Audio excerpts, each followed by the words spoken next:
दोस्तों, एक पत्नी अपने पति से बहुत ज्यादा नफरत करती थी। इतनी नफरत करती थी कि वो अपने पति को दुश्मन के समान देखती थी, जबकि उसका पति उसको बहुत सम्मान करता था, बहुत रिस्पेक्ट करता था, हर छोटी बड़ी ख्वाहिश को पूरा करने की पूरी पूरी कोशिश करता था। लेकिन पत्नी जो थी वो बिल्कुल भी अपने पति को पसंद नहीं करती थी। लेकिन दोस्तों, एक दिन वो कौन सा राज उसके सामने खुला, कौन से राज से पर्दा उठा, जिसके बाद में पत्नी की आंखें खुल जाती हैं और वो अपने पति से माफी मांगने लगती है और बस यही कहती है कि मेरे पति से अच्छा इस दुनिया में कोई नहीं हो सकता है। तो आखिर में दोस्तों, वो कौन सा राज था? ये कहानी समाज के लिए बहुत ही शिक्षाप्रद है, बहुत ही अच्छा मैसेज जाएगा। तो बस थोड़ा सा समय निकालिए, इस कहानी को सुनिए और आप सभी लोग अपनी राय अवश्य दीजिए। तो आप सभी का बहुत बहुत स्वागत है मेरे YouTube चैनल में एक और नए वीडियो में। दोस्तों, एक शहर में एक ऐसा मोहल्ला था जिस मोहल्ले में प्रदीप नाम का व्यक्ति रहता था। वो अपनी फैमिली के साथ में रहता था। उसकी एक बेटी थी जिसका नाम माही था। माही 13 साल की थी और उनकी पत्नी थी जिसका नाम था अंजना। दोस्तों, प्रदीप एक प्राइवेट कंपनी में नौकरी करता था जिससे उसको 15,000 रुपए महीने मिलते थे और उसी 15,000 रुपए से वो अपने घर का खर्च चलाता था, बेटी को पढ़ाता था। अंजना अपने घर में, फैमिली में अपने पति और बेटी के साथ में बहुत ज्यादा खुश थी और इस परिवार की बस यही दिनचर्या थी कि भाई सुबह 7 बजे प्रदीप अपनी ड्यूटी पे चला जाता है, बेटी स्कूल चली जाती है और अंजना भी अपना सारा जो घर का काम होता है उस काम को निपटाने के बाद में अपनी बालकनी में कुर्सी डाल के बैठ जाया करती थी, इधर उधर देखती थी। और यूं ही दोस्तों अच्छा वक्त गुजरता जाता। बेटी आ जाती स्कूल से, शाम को उसके पति आ जाते हैं ऑफिस से, इसके बाद में खाना पीना और बड़ी हैप्पी फैमिली, बड़ा अच्छे से जिंदगी इनकी गुजर रही थी। लेकिन दोस्तों, सामने एक बहुत ही अच्छी बिल्डिंग बनी हुई थी एक पैसे वाले आदमी की, और वो लोग बाहर दूसरे शहर में रहते थे। तो बिल्डिंग जो थी वो खाली पड़ी हुई थी, उसमें ताला लगा हुआ। तो कभी कभार अंजना जब बालकनी में कुर्सी पे बैठती थी तो ये सोचती थी कि इस बिल्डिंग में अगर वो लोग रहने के लिए आ जाते तो बहुत अच्छा रहता, अगर वो लोग ना रहते तो किसी को किराए पे दे देते और इसमें भी कोई रहने लगता तो बहुत ही ज्यादा अच्छा लगता, चहल पहल रहती। ये सामने सुनसान सा सन्नाटा सा पड़ा रहता, अच्छा नहीं लगता। हमेशा वो यही बैठ के सोचा करती थी अंजना जब भी बालकनी में बैठती थी। दोस्तों, यूं ही समय गुजरता है। एक दिन क्या होता है कि अंजना किचन में काम कर रही थी, तभी अंजना की बेटी जो माही थी वो भागते हुए अपनी माँ के पास में आती है कि माँ, सामने जो बिल्डिंग खाली पड़ी हुई थी उस बिल्डिंग में कुछ लोग रहने के लिए आ गए हैं। दोस्तों, अंजना जब ये सुनती है तो अंजना भी भाग खड़ी होती है देखने के लिए कि भाई कौन आ गया है। और अक्सर दोस्तों बड़ा एक्साइटमेंट होता है कि जब पास में ही कोई मकान खाली पड़ा हो और उसमें कोई रहने के लिए आ जाए तो अच्छा लगता है कि चलो पड़ोसी बन जाएंगे, अच्छा लगेगा। तो अंजना भी बालकनी में पहुंच के देखती है। लेकिन दोस्तों, जैसे ही अंजना सामने देखती है तो अंजना की आंखें फटी की फटी रह जाती हैं, क्योंकि सामने 4-5 गाड़ियां खड़ी हुई हैं और उन गाड़ियों में नौकर चाकर लगे हुए हैं, सामान उतार रहे। इतना सामान और इतना महंगा महंगा सामान कि अंजना देख के दंग रह गई। अंजना बस ये सोचती है कि यार इनकी भी एक लाइफ है, एक मेरी। देखिए, मेरे पास में पूरा सामान भी नहीं, अच्छे की तो बात छोड़ो, और इनके पास में कितना सामान है। हमें लगता है कि कोई पैसे वाला रहने के लिए आ गया, भला इनकी जिंदगी कितनी अच्छी होगी, इनके घर की जो लेडीजें होंगी उनकी जिंदगी कितनी अच्छी होगी। अब दोस्तों, अंजना यही सारी चीजें सोच रही है और उस गाड़ियों में से भाई महंगे महंगे बिस्तर, सोफा, कुर्सियां, सारी चीजें मतलब बढ़िया से बढ़िया उतर रही हैं और अंजना का दिमाग जो है घूम रहा है। दोस्तों, धीरे धीरे क्या होता है कि सारा सामान उतर जाता है। वो नौकर चाकर उस बिल्डिंग के अंदर सारा सामान जो है लगाने लगते हैं, सेट करने लगते हैं।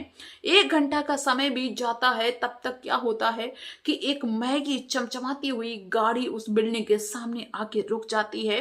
और अब अंजना बड़ा ही एक्साइटेड, क्योंकि अंजना भी इस चीज को समझती थी कि शायद है कि इस गाड़ी से जो उतरेगा उसी का सामान होगा, हम देखेंगे कौन उतरेगा। दोस्तों, अंजना देखती है, अंजना की बेटी भी वहीं पे खड़ी है। अंजना देखती है कि उस गाड़ी में से एक खूबसूरत सी महिला उतरती है जो कि बहुत अच्छी ज्वेलरी और बहुत ही महंगी साड़ी पहने हुए है। उसके हाथ में एक महंगा सा बैग है। उसका पति भी उतरता है और ड्राइवर गाड़ी को साइड में लगाता है। अब तो भाई अंजना का दिमाग घूमने लगता है। अंजना ये सोचती है कि एक ये देखो, इसकी जिंदगी देखो, एक मेरी जिंदगी देखो, कितनी महंगी साड़ी पहने हुए, बताइए आने जाने में ये गाड़ी से चल के आई तब इतनी महंगी साड़ी पहने हुए। अब मेरे पास में इतनी महंगी साड़ी ऐसी भी नहीं है कि किसी हम शादी में भी पहन लें। देखिए इनकी जिंदगी, मेरी जिंदगी में क्या है, फालतू की जिंदगी है मेरी। हे भगवान, तुमने मुझे क्यों इस धरती पे भेजा। वहीं पे खड़े खड़े अंजना अपनी जिंदगी को कोसने लगी दोस्तों, जबकि अभी तक उसकी जिंदगी अच्छी चल रही थी। अब क्या होता है कि वो महिला जो सामने बिल्डिंग में उतरी थी गाड़ी से, वो अपने पति के साथ में अंदर चली जाती है। दोस्तों शाम हो जाती है, इसके बाद में अंजना भी अपने अंदर आ जाती रूम में, और शाम को उसके पति आ जाते हैं। अपने पति को सारी बात बताती कि देखो इनकी जिंदगी अच्छी, क्या मेरी जिंदगी में रखा है, कुछ नहीं मेरे पास में है। ये कितने महंगे महंगे कपड़े पहनती हैं, कितनी महंगी गाड़ियों में घूमती हैं, भला क्या करें, मतलब ऐसे सोचती है। लेकिन उसका पति जो प्रदीप था वो समझाता है कि देखो ऐसा नहीं है, जिसके पास में जो है उसके लिए वही बढ़िया है। लेकिन अंजना तुनक जाती है, अरे ऐसी भी क्या बात है, तभी तो हम लोग इस गरीबी में जी रहे हैं, बस तुम्हारी सोच ही छोटी है। जब तुम बड़ा सोचते ही नहीं हो तो बड़ा तुम्हें कुछ मिलेगा कैसे। तो प्रदीप कहता है कि उनके पास में जो है वो हमारे पास नहीं है, जो हमारे पास है हो सकता है कि वो उनके पास ना हो। तो अंजना तुनक के बोलती है अच्छा उनके पास में जरूर ऐसा कुछ नहीं होगा जो हमारे पास में कौन है, क्या चीज है मेरे पास में, कुछ नहीं मेरे पास में। यूं ही दोस्तों एक दिन तो बीत जाता है, लेकिन दोस्तों वहीं से अंजना के दिमाग में ये फितूर भर जाता है कि मेरी जिंदगी में कुछ नहीं है, सब इसकी जिंदगी में है। यहां तक कि जब उसके पति हारे थके ऑफिस से आते हैं, वो बस वही चीजें शुरू कर देती है कि देखिए तुमने 600-700 रुपए से ज्यादा मुझे एक साड़ी नहीं ले पाई, कभी मुझे घुमाने नहीं ले गए। और उसका पति उसको घुमाने ले जाता है, क्योंकि दोस्तों वो जो महिला थी वो डेली महंगी ज्वेलरी, महंगी साड़ी पहन के और महंगी महंगी गाड़ियों में, मतलब डेली उसके लिए एक गाड़ी आती थी और वो अपने पति के साथ में डेली जाती थी। तो ये सारी चीजें ये अंजना देखा करती थी, और यही सारी चीजें सोच के वो अपने पति से डेली लड़ाई करती थी। उसका पति हारा थका आता था कि चलो घर में रेस्ट करेंगे, लेकिन पत्नी इधर लड़ने के लिए तैयार। पत्नी कहती है कि नहीं, तुम्हारे साथ में तो मेरी जिंदगी खराब ही हो गई। प्रदीप बहुत कोशिश करता अपनी पत्नी को समझाने की, लेकिन नहीं समझा पाता। यहां तक कि जो प्रदीप की बेटी थी माही, वो भी 15 साल की हो जाती, वो भी अपनी माँ को समझाती है और अपनी माँ से कहती कि माँ, पिताजी इस समय एक नया प्रोजेक्ट बना रहे, हो सकता है कि उनका प्रमोशन हो जाए तो उनकी सैलरी भी और भी अच्छी हो जाएगी, तो हम और भी ज्यादा अच्छे सामान खरीद लेंगे। लेकिन अंजना कहती कि अच्छा सो कौन सा उनको करोड़ों रुपए मिलेंगे, 2-4 हजार रुपए और बढ़ जाएंगे, उससे क्या होगा। अंजना को कुछ नहीं समझ में आता। दोस्तों अंजना के दिमाग में वो चीज घूमने लगी कि उसका पति बहुत अच्छा है, वो अपनी पत्नी को शौक कराता है, अपनी पत्नी को घुमाता है, अपनी पत्नी को वो सारी सुख सुविधाएं दिए है, वो अपनी पत्नी को बहुत चाहता है। बस यही चीज अंजना के दिमाग में भर जाती है, जिसके चलते आए दिन उसके घर में झगड़ा शुरू हो जाता है। कभी प्रदीप मरने के लिए भागता है, कभी अंजना मरने के लिए भागती है, और एक दिन तो ऐसा आ जाता कि अंजना कहती कि हम तुमसे छुटकारा चाहते हैं। उसने अपनी बेटी का मोह भी त्याग दिया और अपने पति से कहने लगी कि हम तुमसे छुटकारा चाहते हैं, तुम्हारे साथ में हम जीना नहीं चाहते, अगर तुम्हारे साथ में हम रहेंगे तो हम मर जाएंगे। इतना मतलब झगड़ा बढ़ जाता है। अब माँ ही परेशान, माही सोच सोच के परेशान, क्योंकि इन सब के बीच में और समय निकल जाता है। दोस्तों माही 17 साल की हो जाती है और वो समझने लगती है काफी सारी चीजों को कि मेरी माँ इसीलिए मेरे माँ पिता से नफरत करती है, क्योंकि मेरे पास में पैसा इतना नहीं है, मेरे माँ के पास में वो सारी चीजें नहीं है जो सामने वाली आंटी के पास में है। दोस्तों अंजना और प्रदीप की जो बेटी माही थी वो इतना ज्यादा समझदार होती है, उसके दिमाग में ये चीज चलने लगती है कि चलो इनके पास में इतना पैसा, धन दौलत सब कुछ है, महंगी ज्वेलरी ये आंटी पहनती हैं, महंगी साड़ियां पहनती हैं, लेकिन जब भी हम इनको देखते हैं, क्योंकि वो महिला सामने अपने घर के बाहर एक झूला लगा हुआ था, उसी झूले पे वो घंटों बैठ के झूलती थी, यानी कि रेस्ट करती थी।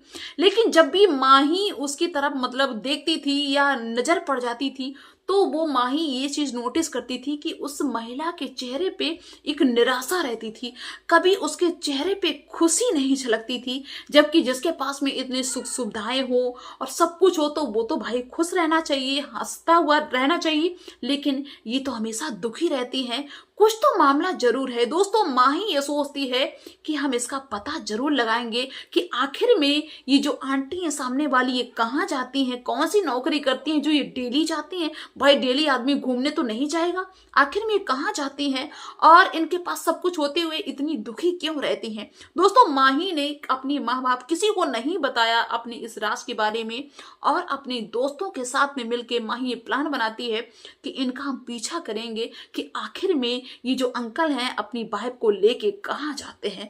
दोस्तों 10 दिन का समय बीत गया, 10 दिन बराबर पीछा किया, लेकिन इनको कोई मतलब सफलता हासिल नहीं हुई माही को। तो 11वें दिन माही के हाथ में ऐसा सबूत आता है, ऐसी चीज माही के हाथ में लगती है जिसको देखने के बाद में माही को यकीन नहीं होता है कि भला कोई इंसान इस हद तक कैसे गिर सकता है। दोस्तों माही अपने घर पे पहुंचती, अपनी माँ को बुलाती है, अपनी माँ को डांटते हुए कहती कि माँ तुम पिताजी से नफरत करती हो, घर तोड़ना चाहती हो, मुझे भी छोड़ना चाहती हो, पिताजी को भी छोड़ना चाहती हो, घर का माहौल तुमने खराब कर रखा है, क्योंकि तुम्हारे दिमाग में वो चीज चलती है कि जो सामने वाली आंटी हैं, जो सामने वाले अंकल हैं, बहुत पैसे वाले, इनकी जिंदगी बहुत अच्छी है। लेकिन तुमने कभी क्या ये जानने की कोशिश की है कि इस जिंदगी के पीछे कोई दूसरी और वजह तो नहीं, कोई राज तो नहीं है। उस आंटी को देखा तुमने, कभी हंसते हुए देखा? तो माही अपनी माँ को बताती कि माँ जो अंकल है ना, रोज लेके जाते हैं अपनी पत्नी को नई नई साड़ियां और नई नई ज्वेलरी पहना के, वो कहीं घुमाने नहीं बल्कि वो नए नए लोगों के पास में डेली लेके जाते हैं, वो धंधा करवाते हैं। और जिस दिन भी वो आंटी इसका विरोध करते हैं उस दिन वो बेल्टों से उनको इतना मारते हैं, उनकी जिंदगी उन्होंने नरक बना रखी है। और ये ज्वेलरी सिर्फ दिखावा है, सिर्फ उन लोगों को रिझाने के लिए, ताकि लोग उनको मोटी रकम दे सकें। अगर वो इस तरह सज धज के महंगी साड़ियां, महंगी ज्वेलरी पहन के ना जाएं तो शायद है कि लोग उनका रेट कम लगाएंगे, जिसकी वजह से वो डेली जो अंकल हैं, जो उनके पति हैं, डेली उनको सजा के ले जाते हैं। तुमको ऐसा लगता है कि वो घुमाने के लिए ले जाते हैं, घुमाने कहीं नहीं लेके जाते हैं, वो इतना अत्याचार करते हैं कि उन्होंने अपनी पत्नी की जिंदगी नरक बना के रखी है। दोस्तों माही की माँ को विश्वास नहीं होता है, माही सारा प्रूफ दिखाती है। जब प्रूफ अंजना के सामने होता है तो अंजना को तो ऐसा लग रहा था कि जैसे काटो तो क्यों खून नहीं। अंजना ये सोचती थी कि इनकी जिंदगी बढ़िया है, लेकिन जब हकीकत पता चली तो अंजना का दिमाग खुल जाता है और अंजना सोचने लगती है कि इसका पति तो इसको दिन रात बेल्टों से मारता है, मेरे पति ने कभी मुझ पे एक उंगली तक नहीं उठाई है, फिर भी हम अपने पति से झगड़ा करते हैं, लड़ते हैं। मेरे दिमाग में सारी चीजें कैसे चलने लगी कि जो इसके पास में है वो मेरे पास में क्यों नहीं है, क्योंकि अब मुझे समझ में आ गया कि जो मेरे पास है, मेरा पति बहुत अच्छा है, मेरा पति बहुत समझदार है। मैंने ऐसा कैसे सोच लिया, हम अपना घर कैसे तोड़ने जा रहे थे।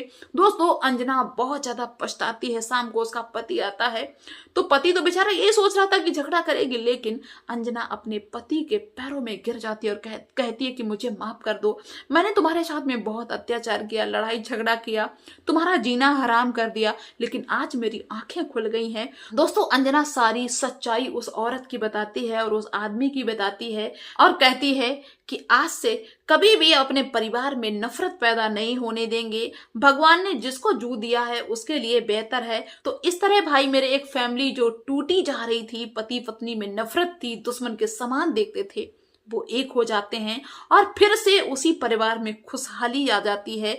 तो भाई मेरे इस वीडियो के थ्रू हम आप सभी को यही समझाना चाहते हैं, खासकर अपनी बहनों को, कि देखिए किसी का पति कितना भी अच्छा हो, मुझे उससे क्या लेना देना। आपका पति जो है वो आपके लिए बेहतर है, आपका पति कितना भी खराब हो, लेकिन फिर भी ये तो मान लो कि तुम्हारी अगर इज्जत है तो पति की वजह से, जिसके पति नहीं होते हैं उन औरतों से पूछ लो जाके। इसलिए आपके पति चाहे 100 रुपए कमाए, 200 रुपए कमाए, उसी में खुश रहिए। जरूरी नहीं कि सामने जो हमें चमक दमक दिख रही है, जैसा हम देख रहे हैं वैसा ही हो, उसके पीछे की हो सकता है कि सच्चाई जो है ना बहुत ज्यादा भयानक हो। तो कभी भी इस तरह का काम ना करिए, दूसरे को देख के ज्यादा इतराइए नहीं, जो आपके पास में है उसी में आनंद ढूंढिए, उसी में खुश रहिए। तो चलिए आप सभी लोग अपनी राय बस रखना, मिलते हैं नेक्स्ट वीडियो में, तब तक के लिए बाय सभी को।